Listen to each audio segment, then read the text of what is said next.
Salut YouTube, j'espère que vous allez bien. Après la vidéo du 11T Pro, c'est au tour de la Xiaomi Mi Pad 5 et ça, c'est juste après le générique.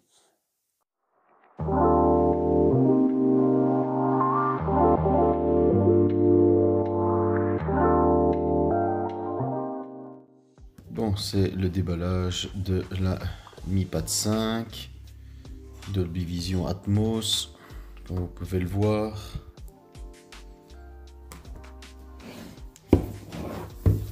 On va ouvrir ici.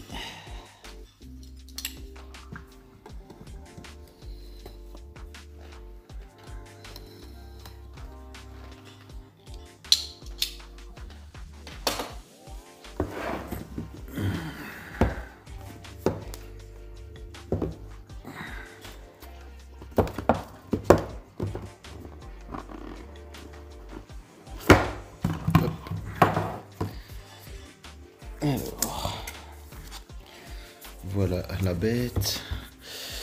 Donc on est en WQHD+, 120 Hz avec un son immersif Dolby Atmos, le fameux Snapdragon 860 et une batterie de 8720 mAh avec une charge de 22 watts et demi. Voilà, déballé. Après on va regarder ce qu'il y a dans l'emballage. Bon, là c'est les petits fascicules habituels. Ici en dessous, hop, on va venir enlever ça. Qu'est-ce qu'ils nous ont mis là-dedans? Et bien là c'est le chargeur, un bon vieux chargeur Xiaomi. Alors, difficile de l'enlever. Hop, voilà. Donc c'est bien un 22 watts et demi.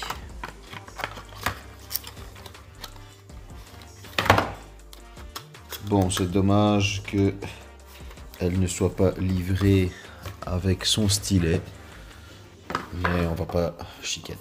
Bon, on va enlever ça.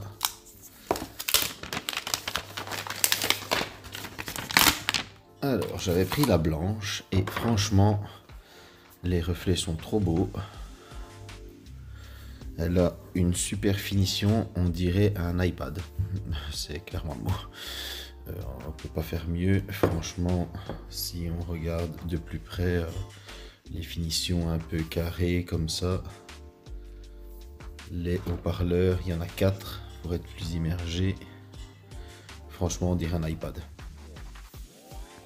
Il n'y a vraiment que l'objectif photo qui ressemble pas aux iPads, mais bon, et le fait que ça soit écrit Xiaomi, alors forcément les couleurs, mais sinon on est vraiment sur de la qualité, quoi.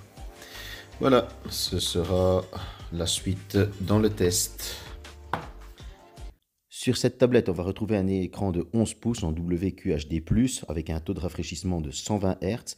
Il y a un processeur Snapdragon 860, donc c'est le 855 amélioré.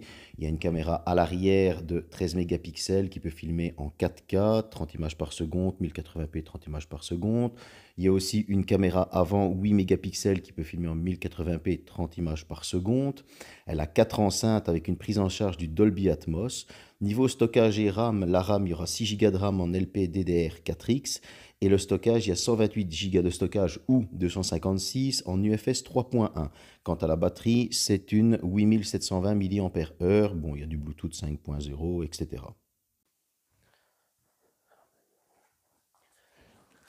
Bon, allez, on va tout de suite passer à la partie son. Je vous envoie un extrait d'Audio Up, musique libre de droit. Si le morceau vous intéresse, vous n'aurez qu'à aller sur Audio Up et le télécharger parce qu'il est pas mal du tout. C'est parti.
avez entendu, le son, moi, il m'a clairement plu, quoique de temps en temps un peu déséquilibré, mais rien de dramatique.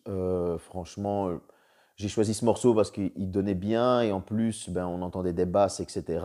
Et moi, je voulais vraiment que le son soit poussé pour voir ce que ça pouvait donner. Et là, clairement, ça m'a convaincu. Voilà, en tout cas pour moi, le son, il est validé. Après cette partie sonore plus que convaincante, je me suis dit je vais tester l'écran et franchement l'écran il est super réactif. On peut le pivoter dans tous les sens, il bouge tout de suite. Quant au déverrouillage facial, malheureusement pas d'empreinte sous écran, mais le déverrouillage facial fonctionne très bien. J'ai essayé de le troller avec une photo selfie de moi sur ma Galaxy Tab S7, sur mon S21 Ultra et ça n'a pas marché. Donc voilà, c'est une bonne tablette, elle va pouvoir vous permettre de surfer, d'aller sur YouTube. La connexion franchement fonctionne très très bien.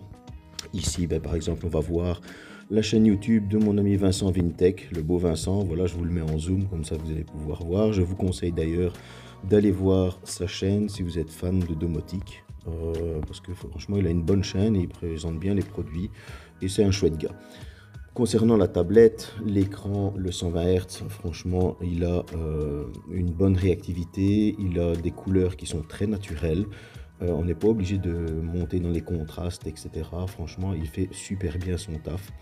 Moi, en tout cas, j'ai pas trouvé réellement de défaut à cet écran. Dommage, oui, on aurait pu avoir de l'AMOLED, mais il n'y en a pas, quoi. Je veux dire, on va pas mourir pour autant. Mais voilà, moi, ce que j'ai bien aimé, c'est sa réactivité et franchement, il n'y a rien à dire. Vous pouvez encore le voir ici, ça pivote tout de suite. Franchement, voilà. Bon, comme j'ai dit, on va parler des benches. Je prends la tablette pour avoir les scores, parce que je n'ai pas la science infuse, je ne peux pas tout retenir.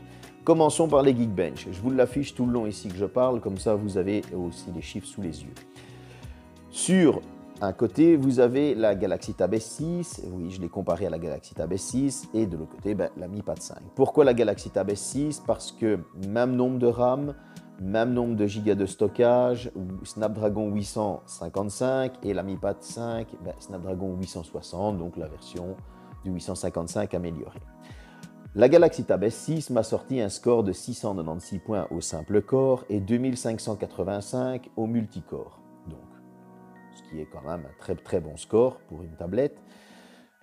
La Mi Pad 5 m'a sorti, comme vous pouvez toujours le voir, 762 au simple core et 2772 au multicore, ce qui fait quand même une nette amélioration par rapport à la Galaxy Tab S6. Elle n'est pas conséquente, mais c'est une amélioration quand même. Je pense qu'avec une mise à jour, ça allait s'améliorer. Et justement, je vais vous le montrer avec Antutu ensuite, il y a eu une amélioration. Maintenant, il ne faut pas oublier, la Galaxy Tab S6 a un prix quand même qui est presque à sa sortie, qui était le double de la Mi Pad 5. Il ne faut pas l'oublier. Passons tout de suite au score Antutu qui s'affiche toujours ici sur le côté. La Galaxy Tab S6 m'a sorti un score de 537 553, ce qui n'est pas rien non plus. Et la Mi Pad 5 m'a sorti un score de 567 285. Une amélioration de plus de 30 000 points, ce qui franchement fait super plaisir vu son prix. Mais là je me suis dit, ben, comme avec le 11T Pro, il y a sûrement une mise à jour, et il y a eu, oui, une mise à jour. Donc du coup, cette mise à jour m'a rapporté un point. Je vais vous la mettre comme ça. Je vous envoie le print screen tout de suite de l'Antutu que j'ai relancé. Parce que je n'avais plus la Galaxy Tab S6, donc je n'ai pas pu recomparer, mais j'ai relancé l'Antutu. Et là, l'Antutu m'a sorti, comme vous pouvez le lire, un score de 575 546. Ce qui veut dire que nous avons encore gagné 10 000 points, juste avec une amélioration logicielle. On a sûrement que Xiaomi a traité mieux le logiciel pour qu'il soit moins encombré au transfert des données, etc.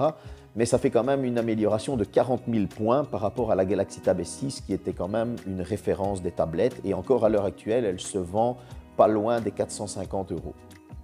Voilà. Ça, c'était pour les score bench. Je pense qu'elle a fait ses preuves. Si on la sort par un score bench vis-à-vis d'un iPad qui est alimenté par une puce Bionic A13, elle sera dans les mêmes scores, voire au-dessus. Donc, un petit peu au-dessus, donc il n'y a pas de souci à ce niveau-là. Je vais vous montrer tout de suite les jeux vidéo et ensuite on reviendra ici pour la partie photo Ou non, je vais carrément tout vous envoyer, jeux vidéo et photos, et on partira pour la conclusion. À tout à l'heure. L'appairage de la manette Xbox se fait en 3 clics, un peu comme avec les écouteurs. Honnêtement, si vous avez le Xbox Game Pass, ben là, vous avez vraiment un ticket gagnant parce que vous allez pouvoir profiter des jeux dernière génération sur un écran avec une belle qualité. Donc ce sera tout confort et vous pourrez jouer partout. Vive le Xbox Game Pass, j'ai envie de dire, avec la Mi Pad 5.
I'll keep this close.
Allez, c'est parti pour quelques clichés. On est au parc. Oui, c'est bien un sac Xiaomi. Pourquoi pas se faire plaisir, avoir le sac et la tablette, hein, sur le seul combo gagnant. Concernant la photo, c'est pas sa fonction première. Il faut bien se le dire. On va pouvoir faire des photos basiques avec et des vidéos basiques, mais on va pas aller chercher les ultra zoom, etc., la stabilisation, comme on va pouvoir le voir par la suite. Voilà la photo normale, une bonne gestion des couleurs, une bonne gestion de la lumière, le zoom x2 qui reste très correct, hein, ça peut convenir à un taf. Par contre, le zoom x5, là, ça devient un peu la catastrophe, c'est flou, il y a du bruit dans l'image. Et le zoom x10, voilà, c'est vraiment pas beau, mais comme je dis, c'est pas sa fonction première.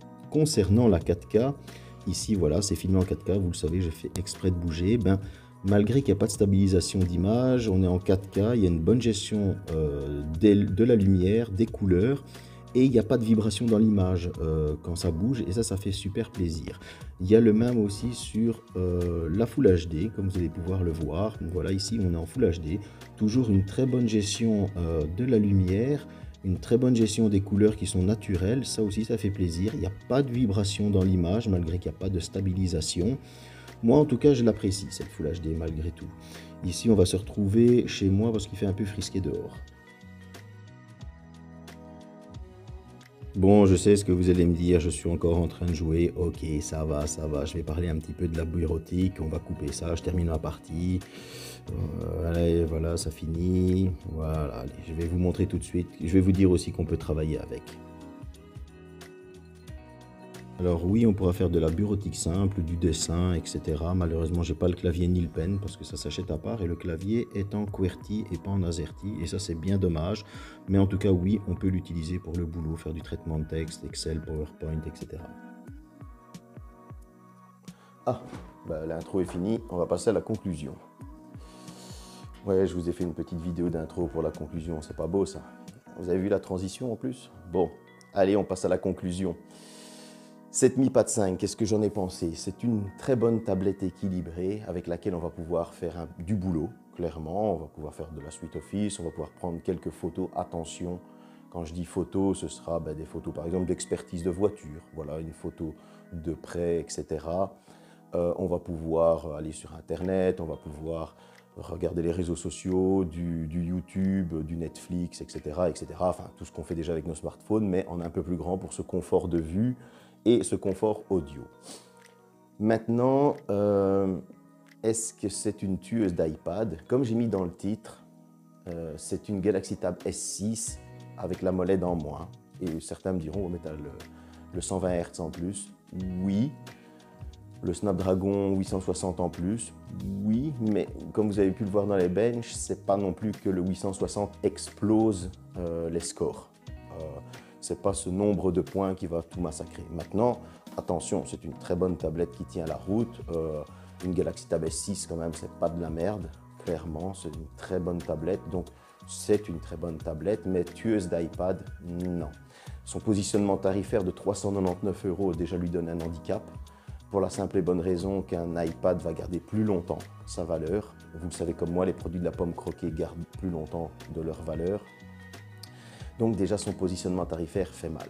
Ensuite vient le pen qui n'est pas fourni avec. Comme vous pouvez le voir, je ne l'ai pas, j'ai dû utiliser mes petits doigts. Donc ce pen qui est à 99 €, 99 € pour les Belges, ça fait un tarif total de 498 €, 498 €, ce qui, je trouve, commence à devenir cher.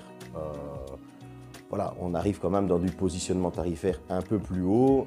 Je veux dire, si tu attends un mois ou deux de plus, tu t'achètes à ce moment-là, je veux dire, tu t'aurais acheté une Galaxy Tab S6 pour laquelle le pen est fourni. Donc déjà, c'est pour vous montrer, pour vous situer un petit peu où est-ce qu'on en est. J'ai été déçu aussi par le fait que le clavier n'est pas en vente en Europe. On peut l'acheter clairement, mais c'est un clavier QWERTY, ce qui est bien dommage parce que ce serait cool d'avoir le clavier qui va avec. Maintenant, il viendra peut-être plus tard, mais ça aurait été top qu'il soit là pour sa sortie Europe.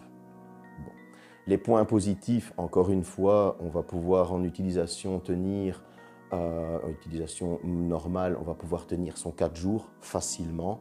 En utilisation plus intensive, on va pouvoir tenir 2 jours. ce qui est très bien. Je vous dis, on va pouvoir bosser, etc. avec. La tablette va pouvoir convenir aux petits comme aux grands. Elle a un design qui est juste top et ça fait super, super plaisir. Si le positionnement tarifaire change avec des promos, le pen fourni, tout ça, là oui, ça devient plus une tueuse d'iPad. Si vous devez vous acheter une tablette performante pour les fêtes, qui va vraiment vous combler pendant un certain temps que vous ne voulez pas acheter un produit de la pomme, forcément, je vous conseille d'aller vers cette Mi Pad 5 pour la simple et bonne raison que si vous devez aller sur une Galaxy Tab S7 ou quoi, c'est beaucoup, beaucoup plus cher. La Galaxy Tab S6 devenant plus rare à trouver et elle fracasse une Galaxy Tab S6 Lite, on le sait, on s'en doute tous. Donc voilà, voici ma conclusion. Ce n'est pas une tueuse d'iPad, mais c'est, on va dire, l'équivalent d'iPad sur Android.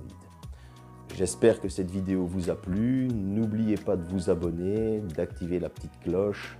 À bientôt. Be strong.